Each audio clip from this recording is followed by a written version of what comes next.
Hello. I'm pretty much doing this video because I wanted to capture the moment I managed to get this bike running again on video. I've already done loads of stuff to the bike, so you're not going to see it all, but hopefully I can show you the last little bits of getting my t595 Daytona purring again, and hopefully back on the road at some point, as she has been sat in the garage now for 8 years. Sorry, it's a travesty. So here's what I've done so far. So here she is in some of her glory. As you can see, some of the fairings are off at the moment. Tank's off. Tank's disconnected. What I found was that when I disconnected the tank, there were some broken couplings. The mod has been done. This is a recall, I think, that was done by a previous owner to have these the male couplings replaced with metal ones because they used to be plastic. But unfortunately, the recall didn't involve replacing the plastic ones. I've actually already replaced one of these at some point in the past, and it's the same one that's gone again. So it's time to get a screwdriver and try and get that little bad boy out.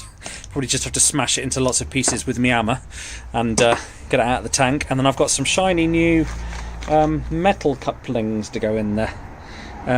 Pick these up online at RS. If you guys aren't in the UK, it's like a I suppose it's like a CPC. It's a parts place that sell lots of parts for automotive, electronics and aerospace, that sort of thing. So they're bog standard 1/4 inch fuel connector couplings. So these ones are rated for fuel, which is good. And I also then went online and tried to find the O-rings for these little connectors, because I thought, nah, while I'm there I might as well replace the O-ring. One of them's looking okay, but the other one's proper dodge. Triumph won about £2 each for those. Each! Bloody ridiculous. So I managed to at RS find the right spec ones for, I think it was, I can't remember where I put them now. Oh, there they are. Yeah, so there's about 50 in there. I think it cost me about £6 for 50 of the buggers. So if anybody wants any O-rings, I've got a couple. I'll drop them in the post to you. Right, see if I can get this shit out of here then. And huzzah! I have actually managed to get all of the contents of that bloody connector out. So as you can see, it's shot to pieces. I'm hoping I haven't damaged the thread at all that's in the actual tank. It does need a bit of a clean up before I can actually put the new one in there, so I'm going to have to get some tools in there to give that a bit of a clean out and get all the gunk out of there. There's loads of old fuel and bits of plastic and everything in there, but it's open, which is good. So I'm going to hopefully get this one out in one piece and then fit the new ones. So I've had a spot of luck because the existing connector has actually come out.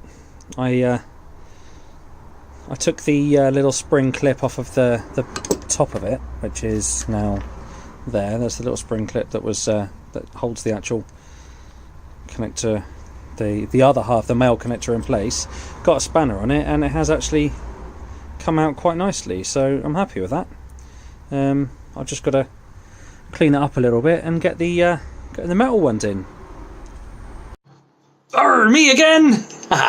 So some good news. I was able to get all the crap out, as you saw before. I was able to get the other one out in one piece. I cleaned out the threads, and now I have fitted the new metal fuel couplings. Now, the good thing about these ones is that they're nice and tight fit. I'm hopefully not going to get any leaks. I have put some PTFE tape in there as well, which I will show you.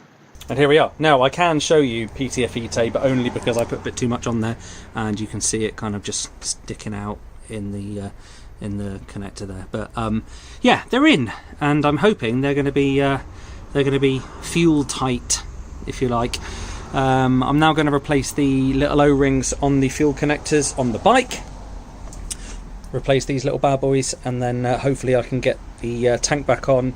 Get a little bit of fuel in there. I'm going to run a couple of injector cleaner through it as well, because it's been sat there for so long. I don't know if that stuff actually does any good or not, but I've bought it now, so who cares. And then give her a start. Might put the battery back in first though. It's probably a good idea. As you can see, making videos is not my forte.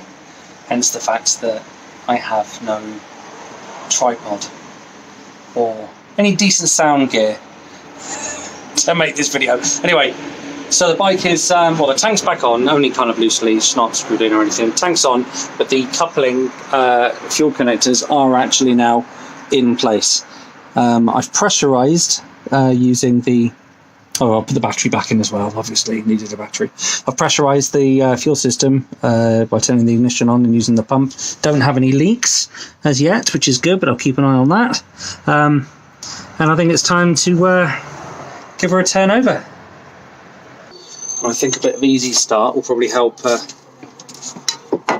her going a bit quicker, which is awesome. Ah, there it is.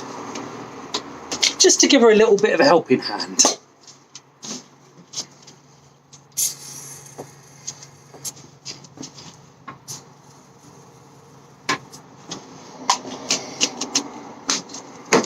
Right.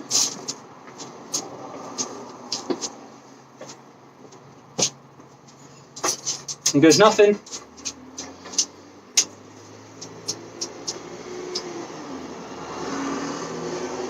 I'm really nervous.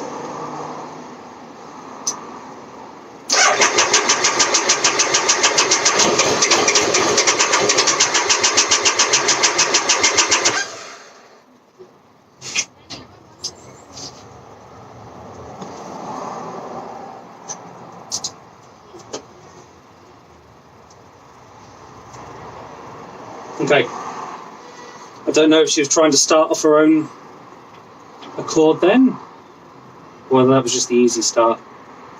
Give her another go.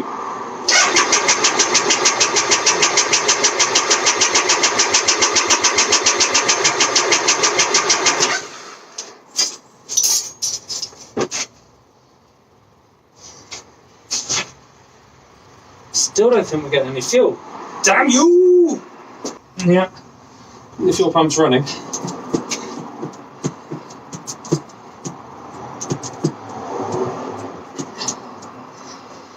You know, let's carry out the rock the bike until it starts routine. Right, one more go. It's not going to go, is she? Oh!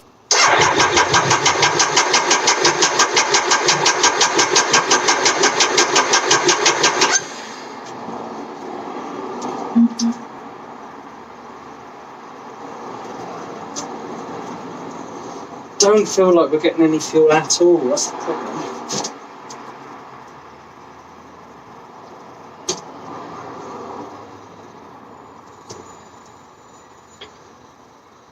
Maybe I just haven't put enough fuel in there.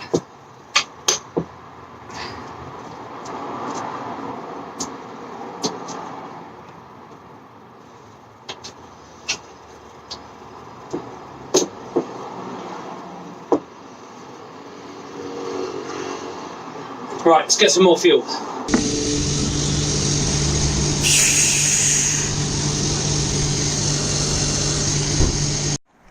Look, look, look, look, look, look, look.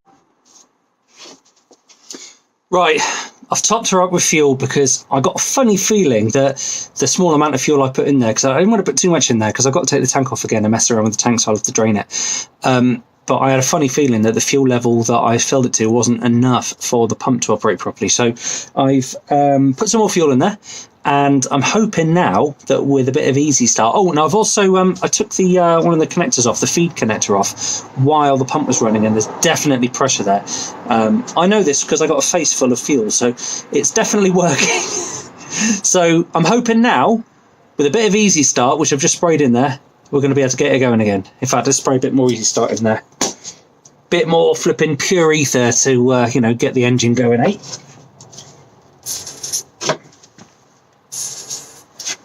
Right, let's give it a go. Fingers crossed.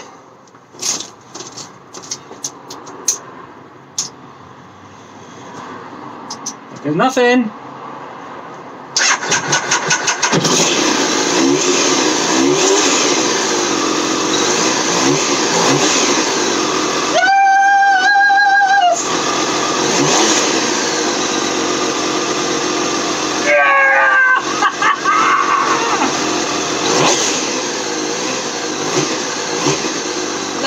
up a bit before I crank her up.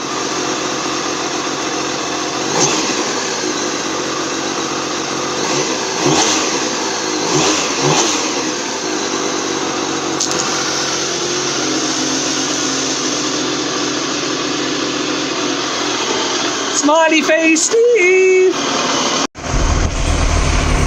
Yes! Now I'm not surprised, and she's a bit smoky at the moment, to be quite honest, having been sat there for 8 years. But she's going under her own steam.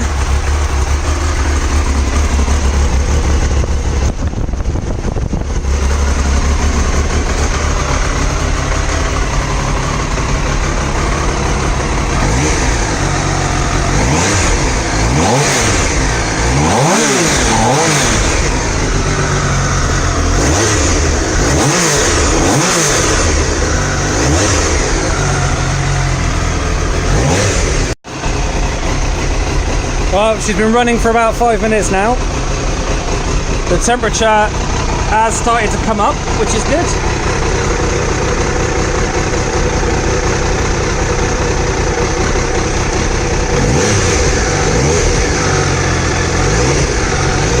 Oh, she sounds so good! Not smoking so much anymore. In fact, not smoking at all.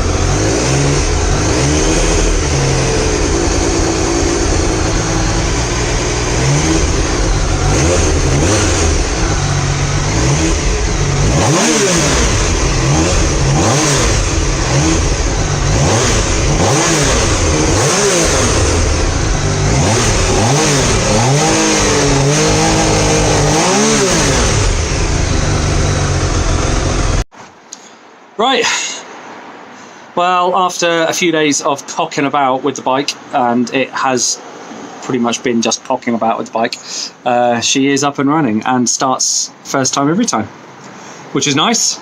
I'm sure there's a few niggles I need to iron out. The back, or the rear caliper is seized, so that's going to have to come off.